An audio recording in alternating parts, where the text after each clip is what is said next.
अस्सलामुअलैकुम स्टूडेंट, कैसे हैं आप सब। उम्मीद करता हूँ खैर से होंगे। 26 जनवरी के एमसीक्यूज़ मैंने आपसे डिस्कस किए थे पार्ट 1 के अंदर, लेकिन उसमें जो है जो बच्चों के कंसर्न से और जो बच्चे देकर आए थे उनके रेफरेंस से जो कुछ मालूम हो सका था मैं आपको पार्ट 1 में ऑलरेडी बता चुका हूँ। अब जो है वो कल इसका जो है पेपर ओरिजिनल पेपर रिलीज़ हो चुका है, लेकिन अभी तक उसके सारे पेजेस सामने नहीं आए हैं। तो चंद पेजेस सामने आए तो इंशाल्लाह इस वीडियो के अंदर हम ओरिजिनल पेपर से तमाम इसकी जो करेक्ट आंसर कीज़ हैं इसको डिस्कस करेंगे, जो इंग्लिश, मैथमेटिक्स, जनरल नॉलेज से रिलेट करती हैं। आपके सामने देख सकते हैं कि एमसीक्यूज़ नंबर 17 से स्टार्ट करते हैं इंग्लिश के, क्योंकि इसका जो पहला पेज है वो अब तक कहीं किसी सोर्स से रिसीव नहीं हुआ है। ठीक है, तो जो 17 एमसीक्यूज़ है ये सिनोनिम से जो है वो सिनोनिम के बारे में है। The synonym of the word delicate, delicate का सिनोनिम क्या होगा। So the option B is correct, gentle, क्योंकि डेलिकेट मतलब क्या होता है, फ्रेजाइल, यानी आराम से जो है वो डैमेज कर सकें, जिसको आराम से नुकसान पहुंचा सकें। और जेंटल का मीनिंग भी जो है वो इससे क्लोज है। ठीक है, तो इस वजह से जो है सिनोनिम जेंटल इसका मोस्ट अप्रोप्रिएट है इन ऑप्शंस में से। 18 पर आ जाए, the antonym of the word tolerance. अब टॉलरेंस का जो एंटोनियम है, यानी कि जो इसका मुखालिफ माना है वो है रेजिस्टेंस। ठीक है, रेजिस्टेंस जो ऑप्शन डी है ये करेक्ट है।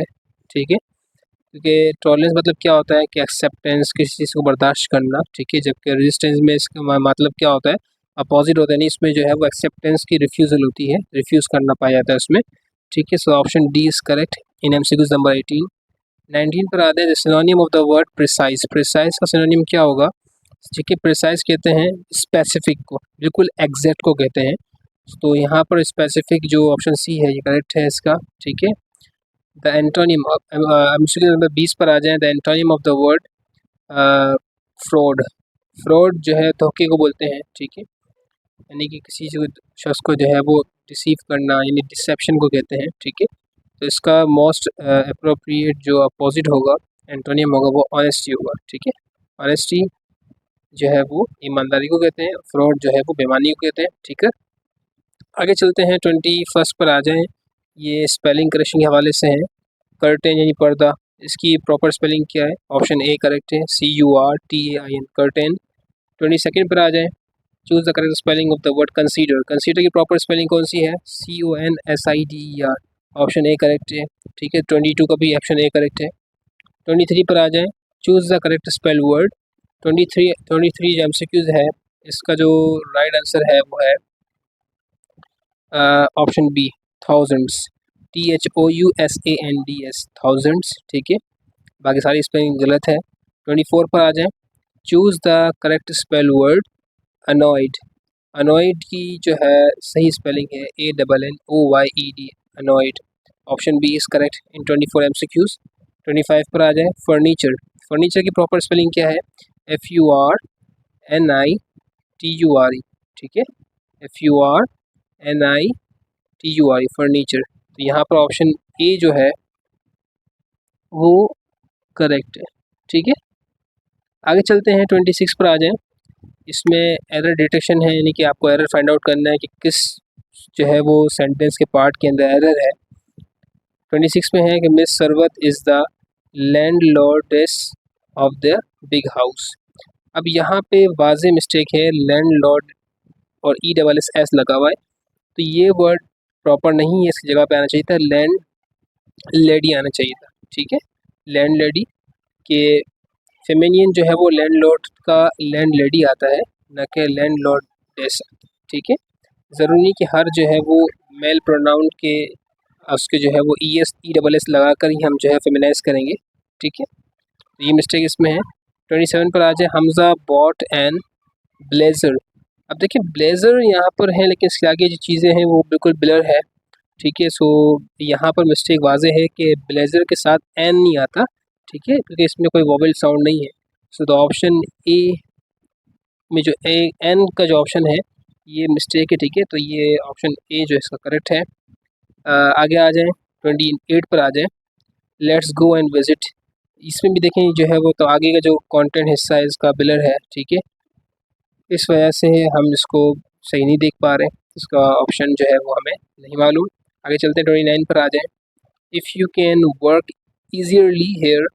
अब देखें यहाँ पर वर्ड प्रॉपर होता है इजीली होता है, इजीयरली कोई वर्ड नहीं होता है इंग्लिश में, ठीक है। जो प्रॉपर एडवर्ब फॉर्म है, ठीक है, वो इजीली है। तो यहाँ पर मिस्टेक है, ऑप्शन बी में स्पेलिंग क्या होगी, EASILY, इजीली। ऑप्शन बी जो है वो 29 का करेक्ट है, ठीक है। और 30 पे आ जाए, shut the door, the weather is windy today. अब देखें यहाँ पर शर्ट्स लिखा हुआ है, प्रॉपर जो है वर्ड वो क्या है, प्रॉपर जो इम्पेरेटिव है, ठीक है, वो शट है। इस वजह से यहाँ पर ऑप्शन ए करेक्ट है 30 का। 31 पर आ जाएं। One day a bird was sitting dish a tree near a stream.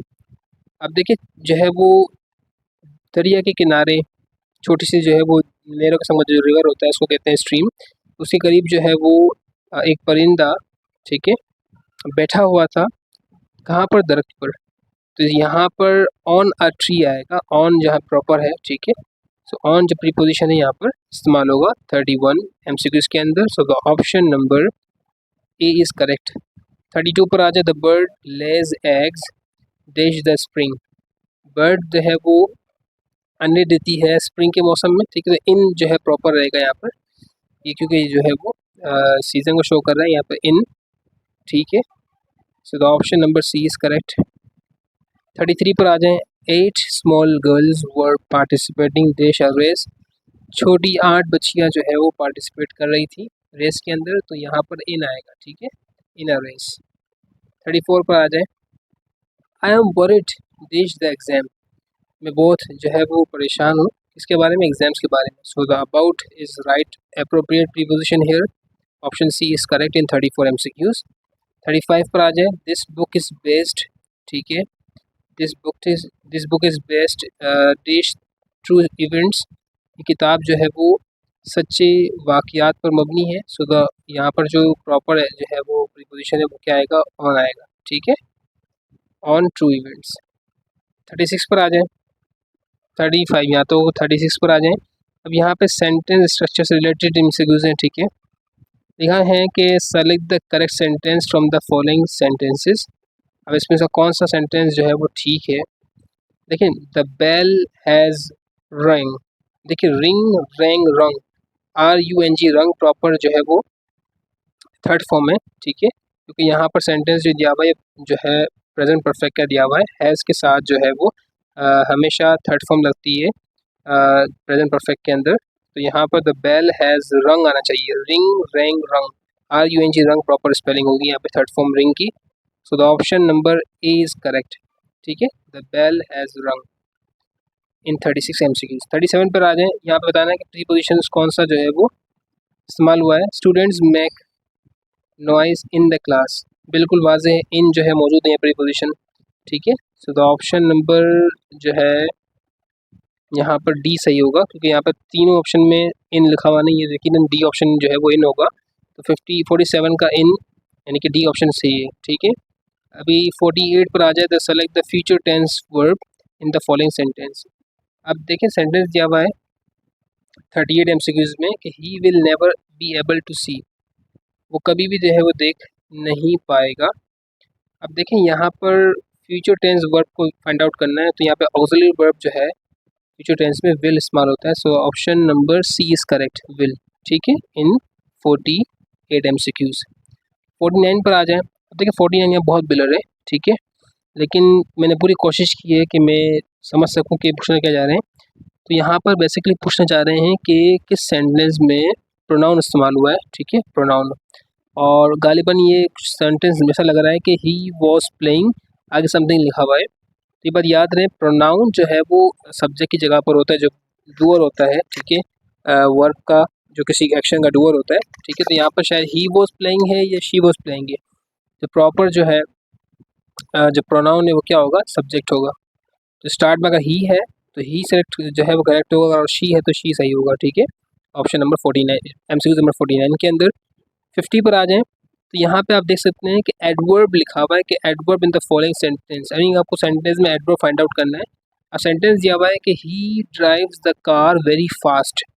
अब देखिए फास्ट जो है वो एडवर्ब है, ठीक है, और वेरी भी ये जो है वो एक तरह से एडवर्ब है, क्योंकि ये फास्ट को मॉडिफाई कर रहा है, डिफाइन कर रहा है।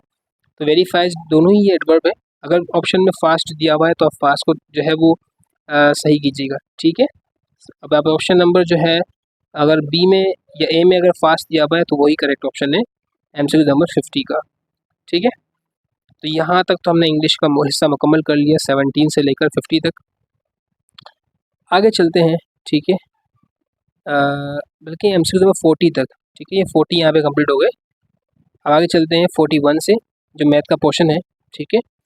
मैथ का पोर्शन भी काफ़ी बिलर है, लेकिन मेरी पूरी कोशिश होगी कि मैं आपको तमाम एमसीक्यूज़ जो है वो बता दूं कि जो इसमें लिखे हुए हैं, ठीक है।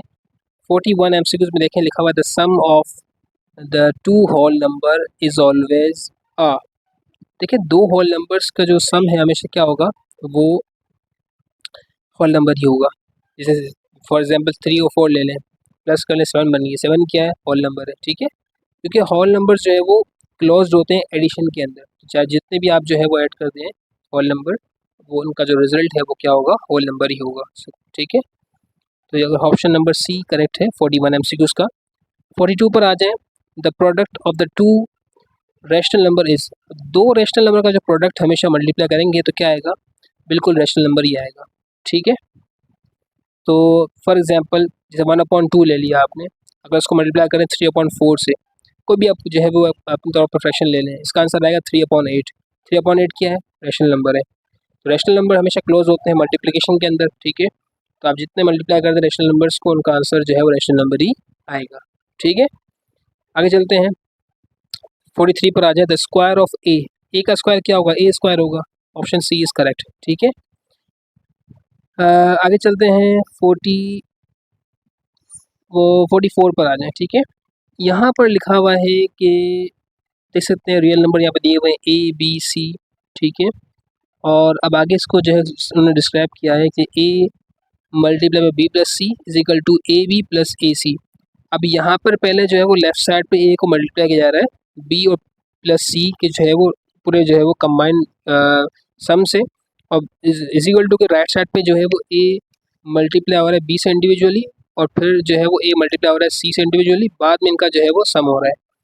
तो बेसिकली ये शो कर रहा है किसको, कौन सी प्रॉपर्टी को शो कर रहा है, ये शो कर रहा है डिस्ट्रीब्यूटिव प्रॉपर्टी को शो कर रहा है, ठीक है। कि डिस्ट्रीब्यूटिव प्रॉपर्टी में क्या होता है कि एक नंबर जो है मल्टीप्लाई हो रहा होता है दो नंबरों के सम से, या फिर आप जो है वो उसी एक नंबर को दोनों से अलग अलग जो है मल्टीप्लाई कर दें। मैं आपको इसकी बेस्ट एग्जांपल देता हूँ, ठीक है। ये देख लें, जैसे मिसाल के तौर पे आपको सामने है एमसीक्यू में 44 के देख लें कि जैसे 2 मल्टीप्लाई हो रहा है 3 + 4 से। अगर आप इसको इस तरह सॉल्व करें, पहले ब्रैकेट सॉल्व करें, 3 + 4 7 आ गया, और फिर 2 से मल्टीप्लाई कर दें आप, तो क्या आएगा, 2 7 से 14 आ गया। और आप चाहें तो 2 को दोनों से 3 और 4 से इंडिविजुअली मल्टीप्लाई कर दें आप पहले, ठीक है। तो 6 और 8 आ गया इसका आंसर, और फिर प्लस कर तब भी 14 आ गया। तो इस तरह जो है वो आपने बेसिकली क्या कर दिया, इस 2 के ज़रिए इस पूरे ब्रैकेट को ब्रेक कर दिया और डिस्ट्रीब्यूट कर दिया, ठीक है। तो डिस्ट्रीब्यूटिव प्रॉपर्टी में यही कर रहे होते हैं। तो वहाँ पर जो है वो अल्फ़ाबेट्स की मदद से जो है वो लिखा गया था, मैंने आपको सामने यहाँ पर डिजिट के ज़रिए सॉल्व कर दिया, ताकि आपको जो है वो मज़ीद कॉन्सेप्ट क्लियर हो जाए इस हवाले से कि डिस्ट्रीब्यूटिव प्रॉपर्टी क्या होती है। अब आगे चलते हैं 45 पर आ जाए। अब यहाँ पर D Morgan's law, first law, D Morgan's के फर्स्ट लॉ है, बताना है कि भाई कौन सा इसमें से ऐसा है फॉलोइंग करेक्टली रिप्रेजेंट। अब कौन सा इसमें से ऐसा है कि जो बिल्कुल डी मॉर्गन्स के फर्स्ट लॉ को रिप्रेजेंट कर रहा है। तो देखिए ऑप्शन नंबर सी में देख सकते हैं, बल्कि ऑप्शन नंबर डी में, जी देखिए जो डी मॉर्गन्स का जो पहला लॉ है, ठीक है, उसका जो है वो पहला लॉ क्या बताता है, ये बताता है कि ए यूनियन बी, ठीक है, complement is equal to A complement intersection B complement.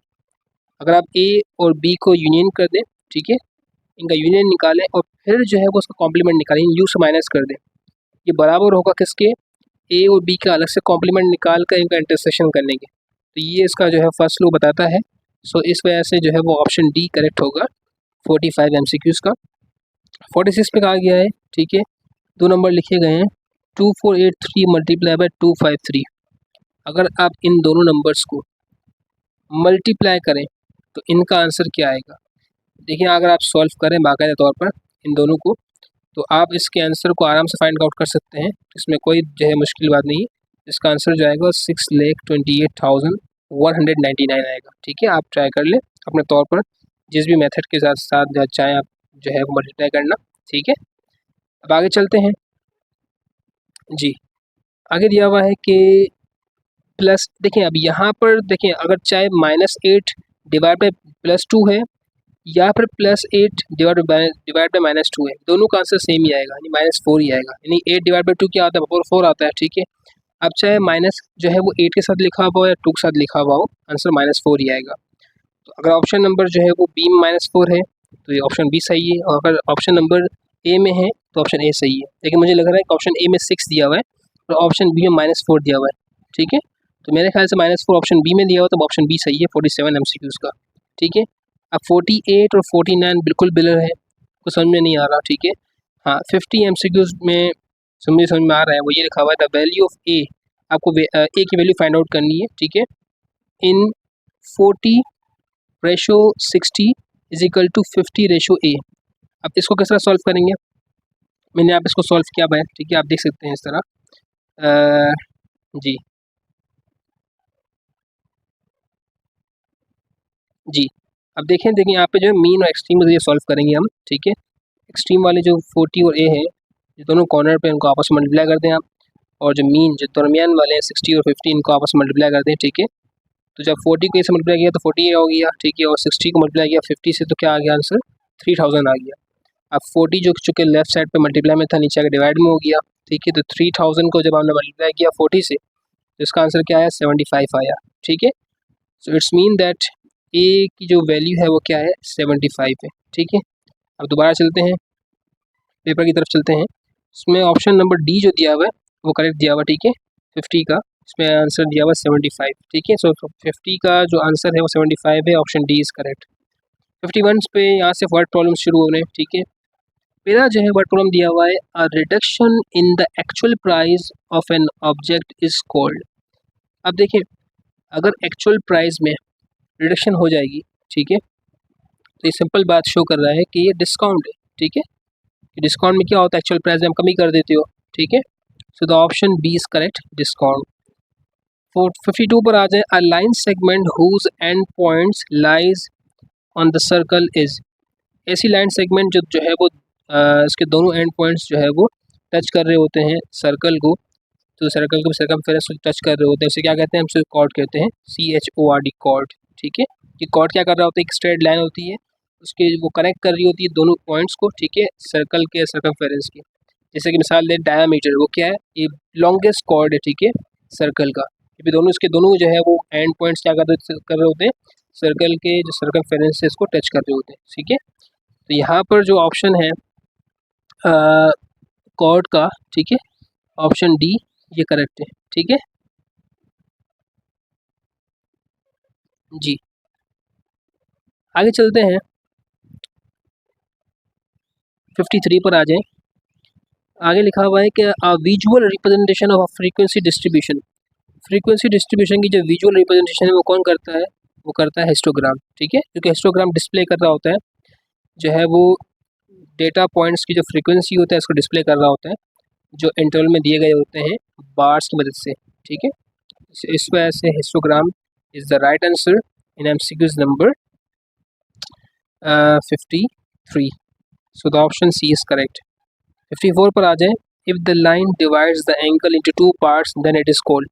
अगर कोई लाइन डिवाइड कर दे एंगल्स को 2 हिस्सों में तो उसे क्या कहते हैं, उसे हम कहते हैं एंगल बाइसेक्टर कहते हैं। Option D is correct, bisector of a triangle, ठीक है जी, bisector of a line segment, यानी कि एंगल बाइसेक्टर कहलाता है, ठीक है, क्योंकि ये स्प्लिट कर रहा होता है एंगल्स को, ठीक है, दो कॉन्ग्रुएंट एंगल के अंदर, ठीक है। इस वजह से एंगल बाइसेक्टर जो है वो राइट आंसर है इसका। तो मुझे लगता है कि इसमें जो है वो डी ऑप्शन सही है, ठीक है, बिल्कुल। आगे चलते हैं 55 पर आ जाएं। If two angles of triangle are congruent then the opposite angle to them is. अगर दो एंगल्स ट्राइंगल कॉन्ग्रुएंट है तो अपोजिट एंगल क्या होगा, बिल्कुल अपोजिट एंगल भी कॉन्ग्रुएंट होगा और बिल्कुल इक्वल होगा लेंथ के अंदर, क्योंकि ट्राइंगल के अंदर जो है वो जो एंगल्स अपोजिट होते हैं, ठीक है, वो इक्वल साइड्स के होते हैं, ठीक है। ये इक्वल साइड्स के होते हैं आइसोलेस ट्रायंगल थ्योरम के तहत। सही है, तो इस वजह से जो है वो जो 55 का आंसर है वो आंसर है क्या, कॉन्क्यूरेंट। ठीक है, ऑप्शन सी इज करेक्ट। 56 पर आ जाए, the point of concurrency concurrencing of 3 altitude of a triangle is called. जी, अब सवाल ये है कि 3 जो ट्राइंगल के एल्टीट्यूड है, ठीक है, उसकी जो पॉइंट ऑफ कॉन्क्यूरेंसी है, ठीक है, वो क्या कहलाती है, वो कहलाती है ऑर्थोसेंटर कहलाती है। क्यों? क्योंकि ऑर्थोसेंटर ऐसी जगह होती है कि जहाँ पे ट्रायंगल के तीनों एल्टीट्यूड आपस में इंटरसेक्ट कर रहे होते हैं। ठीक है, तो यहाँ पे ये बताया जा रहा है कि भाई ऐसा कौन सा पॉइंट कि जो जहाँ पर 3 एल्टीट्यूड ट्रायंगल के इंटरसेक्ट करें, ठीक है, तो क्या कहलाएगी, वो कहलाएगी ऑर्थोसेंटर कहलाएगी। So the option number D is correct in MCQ number 56। 57 पर आ जाएं, the orientation of the graph of X is equal to A with respect to Y axis is. अब यहाँ पे कह रहे हैं कि ग्राफ की ओरिएंटेशन जिसमें x बराबर है a के, ठीक है, with respect to Y axis के जो है रिस्पेक्ट से देखा जाए तो क्या होगा, वो पैरेलल होगा। क्यों? क्योंकि x जो लाइन है वो x इक्वल टू a है, ये वर्टिकल लाइन है। वर्टिकल लाइन पैरेलल किसकी होगी, वाई एक्सिस की होगी। ठीक है, तो इस वजह से जो है वो parallel is the right answer. So the option D is correct in 57 MCQs. 58 पर आ जाए, ठीक है, the sum of the exterior angle of a triangle. देखिए, exterior angle of the triangle का जो सम होगा हमेशा क्या होगा, 360 होगा। ठीक है, सो द ऑप्शन नंबर जो है यहाँ पर देखें 360 अगर डी में दिया हुआ तो डी करेक्ट है। ठीक है, बाकी मुझे ब्लड दिख रहे हैं, जैसे बी में 180 लिखा हुआ है, 3 में 230 लिखा हुआ है, तो ऑप्शन डी इज करेक्ट अगर 360 डी में लिखा हुआ है। ठीक है, 59 एमसीक्यूज जो है वो यहाँ पे बिल्कुल ब्लर है, कुछ समझ में नहीं आ रहा। जी, 60 एमसीक्यू समझ में आ रहा है। लिखा हुआ if the point x plus 5 comma 8 and 9 comma y minus 6 are equal. अब ये दो ब्रैकेट्स लिखे हुए इक्वल है। ठीक है, अब आपको then value of x and y will be, अब आपको x और y की वैल्यू फाइंड आउट करनी है।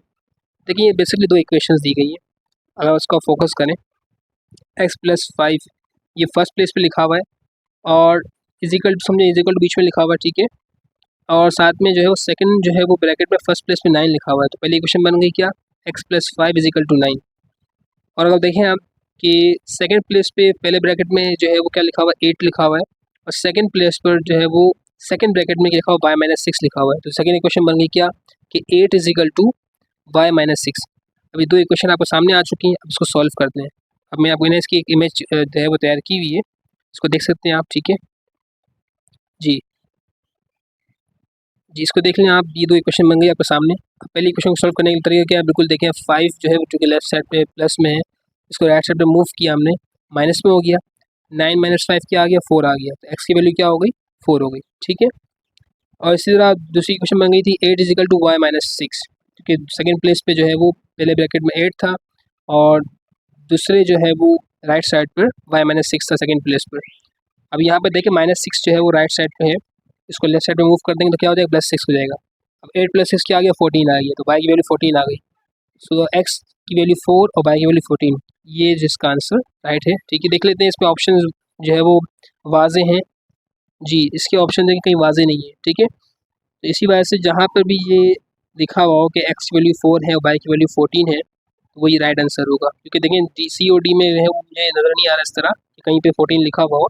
सो द ऑप्शन ए या बी में से कोई करेक्ट होगा एमसीक्यू नंबर 60 के अंदर। ठीक है, उम्मीद की मैंने मैथ के एमसीक्यूज़ को आप तक प्रॉपर तरीके से जो है वो पहुँचा दूँ। आगे जीके के एमसीक्यूज़ हैं वो काफ़ी हद तक तो मैंने जो है वो आधे जो है डिस्कस कर दिए ऑलरेडी, जो है उसमें फर्स्ट वीडियो के अंदर। ठीक है, अब यहाँ पर सेकंड वीडियो में देख लेते हैं। ठीक है जी, जनरल नॉलेज के एमसीक्यूज़ नंबर 61 पर आ जाएं। Pakistan city which was declare a UNESCO world heritage site in 2024। 2024 के अंदर जो है वो पाकिस्तान के किस शहर को डिक्लेयर किया गया है कि यूनेस्को वर्ल्ड हेरिटेज ये साइट है। तो द राइट आंसर इज थर्टा। ठीक है, ऑप्शन डी। ठीक है, क्योंकि जो है वो ये रेफ़र करता है मकली को, जो छठा के करीब है। ठीक है, और यूनेस्को ने डिक्लेयर किया इसको डिक्लेयर किया गया है कि यूनेस्को वर्ल्ड हेरिटेज साइट 2024 के अंदर। ठीक है, आगे चलते हैं 62 पर आ जाएं। The current chief of army staff of Pakistan as of February 2025 is. अभी जो करंट जो है आर्मी चीफ हैं वो हमारे जनरल आसिम मुनीर है। Option C is correct in 62 MCQs। 63 पर आ जाएं। Pakistani cricketer who became the fastest to score 1000 runs in T20 international is. Pakistani किस खिलाड़ी ने जो है वो सबसे तेज़ तरीन 1000 रन मुकम्मल किए हैं T20 के इंटरनेशनल के अंदर? तो वो है जो है Babar Azam. Option A is correct. ठीक है, जिन्होंने कुछ जो है वो 24 या 26 इनिंग्स के अंदर जो है 1000 रन मुकम्मल किए हैं T20 इंटरनेशनल क्रिकेट के अंदर। ठीक है, आगे चलते हैं 64 पर आ जाए। The Nobel prize in 2024 was won by Pakistan. जो पीस नोबल प्राइज़ दिया गया था 2014 के अंदर पाकिस्तानी जो है लड़की को, इसका नाम था मलाला। ठीक है, यूसुफजई। सो द ऑप्शन जो है सी या डी में से कोई होगा, क्योंकि इसमें नाम जो है बिल्कुल छुपा हुआ है, नज़र नहीं आ रहा। ठीक है, 65 पर आ जाए। Pakistan has a federal government system. Pakistan का जो फेडरल गवर्नमेंट सिस्टम है, ठीक है, तो यहाँ पे भी जो है चीज़ें काफ़ी हद तक जो है बिलर है। मेन मकसद क्या होता है, काम क्या होता है, तो ये बात याद रहे। पाकिस्तान के जो कह सकते हैं फेडरल गवर्नमेंट है, वो काम ये होता है कि वो मैनेज करते हैं पॉलिसीज़ को, लॉज को। ठीक है, और किस तरह रन करना है, किस तरह चलाना होता है, किस तरह लॉज को मेंटेन करना है, तो ये काम होता है किसका, फेडरल गवर्नमेंट का। इन शॉर्ट आप कह सकते हो कि इनका काम होता है कि नेशनल डिफेंस, लॉज और पॉलिसीज़ को गवर्न करना। ठीक है, सो ऑप्शन इसमें ब्लर है, इस वजह से इसके आंसर को मैंने वाज़ेह कर दिया है, लेकिन ऑप्शन प्रॉपर समझ में नहीं आ रहा है। 66 पर आ जाए। तो कॉन्स्टिट्यूशन ऑफ 1973 डिफाइंस पाकिस्तान। तो 1973 का जो कॉन्स्टिट्यूशन डिफाइन करता है पाकिस्तान को as an Islamic republic of Pakistan. ठीक है, so option D is correct. आगे चलते हैं 67 पर आ जाए। Pakistan location plays an essential role in international trade because. Pakistan की जो लोकेशन है वो बहुत ही अहम किरदार अदा करती है इंटरनेशनल ट्रेड के अंदर, क्योंकि ये जो है कनेक्ट कर रही होती है साउथ एशिया को, मिडल ईस्ट को, सेंट्रल एशिया को। सो the option A is correct in 67 MCQs। 68 पर आ जाएँ। Geographical features that separate Pakistan from China. अब जोग्राफिकल फीचर जो पाकिस्तान को अलग करते हैं चाइना से, ठीक है, तो इसका जो राइट आंसर है वो है आपका कराकोरम रेंज। सही है, कराकोरम रेंज जो है ये पाकिस्तान और चाइना के बॉर्डर को सेपरेट कर रही होती है। ठीक है जी, आगे चलते हैं 68 पर आ जाएं। The country is famous for Eiffel tower. मतलब एफिल टावर कहाँ पर है, सिंपल फ्रांस के अंदर है। ठीक है, पेरिस में। आगे चलते हैं 69 पर आ जाएं। जी, आगे है कि the largest mammal in the world is. World के अंदर जो लार्जेस्ट मैमल है वो कौन सा है, वो ब्लू व्हेल है। ठीक है, ब्लू व्हेल जो है वो लार्जेस्ट मैमल है। ठीक है, क्योंकि इसकी साइज़ भी काफ़ी बड़ी होती है, यानी कि तकरीबन 100 फीट के बराबर होती है। वेट भी 200 टन के करीब होता है। इसकी दिन की खुराक भी तकरीबन 4 टन्स के आसपास होती है। So the right answer is blue whale. The largest desert in the world. World में जो लार्जेस्ट डिजर्ट है वो एंटार्क्टिक डिजर्ट है। ठीक है, ये ऑलरेडी मैं पिछले जो है पार्ट 1 के अंदर ऑलरेडी इसको एक्सप्लेन कर चुका हूँ कि लार्जेस्ट डिजर्ट वो एंटार्क्टिक डिजर्ट है। ठीक है जी, अब कौन सी जो है वर्ल्ड वाइड यूज़ करेंसी है दुनिया के अंदर, सबको मालूम है कि USD डॉलर है। ठीक है, तो अब इसमें जिस ऑप्शन में भी डॉलर की जो है वो USD डॉलर लिखा हुआ है, ठीक है, कि यूनाइटेड स्टेट का जो डॉलर है, ठीक है, वही जो है राइट आंसर है इसका। ठीक है, बाकी MCQs बिल्कुल बिलर है। तो यहाँ तक मैंने काफ़ी कोशिश की आपको कि तमाम MCQs आप तक पहुँचा सकूँ जो मुझे मिले हैं। उम्मीद करता हूँ ये वीडियो पसंद आएगी आपको। पसंद आए तो ज़रूर जो है सो लाइक करें, शेयर करें, और जिन्होंने पेपर दे दिए हैं वो अपने आंसर्स मैच कर लें, जिन्होंने नहीं दिए हैं वो इन वीडियो से तैयारी हासिल कर सकते हैं। ठीक है, उम्मीद करता हूँ कि वीडियो पसंद आई आपको। अल्लाह हाफिज़।